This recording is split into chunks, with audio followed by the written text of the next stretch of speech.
అందరికీ మరణాత.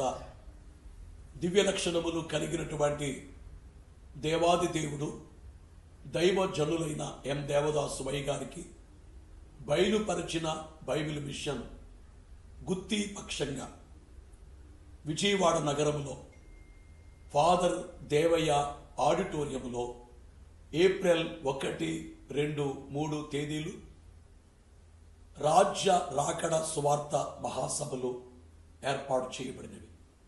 విజయవాడ నగరం నుండి అలాగే మచిలీపట్నం, గన్నవరం, నూజివీడు, హనుమాన్ జంక్షన్, ఇబ్రహీంపట్నం, మంగళగిరి తదితర ప్రాంతముల నుండి బైబిల్ మిషన్ గుత్తి నుండి లైవ్ చూస్తున్న వారందరూ ఈ చక్కటి అవకాశాన్ని సద్వినియోగం చేసుకోవలసినదిగా మనం చేస్తున్నాం.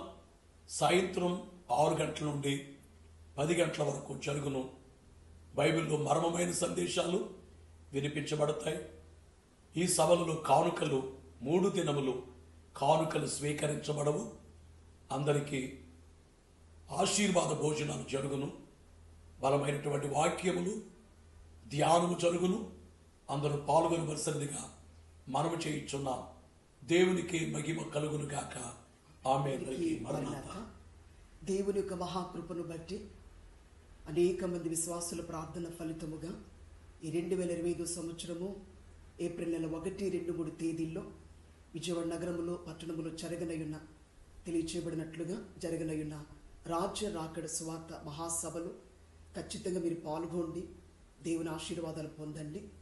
ఈ యొక్క విజయవాడ చుట్టుపక్కల పల్లెల్లో ప్రాంతాల్లో ఉన్న ప్రజలందరూ కూడా శుభవార్త, దేవుడు మీకు ఇచ్చిన ఈ గొప్ప అవకాశాన్ని ఎవరు కోల్పోకండి.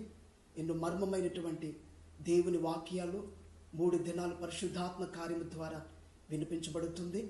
అలాగే పెండ్లి కుమార్తె యొక్క ఆ స్థితి, ఆ కార్యములోనికి ఈ కార్యక్రమం ద్వారా పరిశుద్ధాత్మిక శక్తి ద్వారా వెళ్ళుటకై దేవుడు ఎంత కృప చూపనై ఉన్నారు.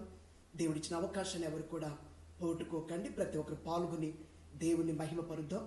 దేవునికి మహిమ కలుగును కాక. ఆమేన్. మరణాత.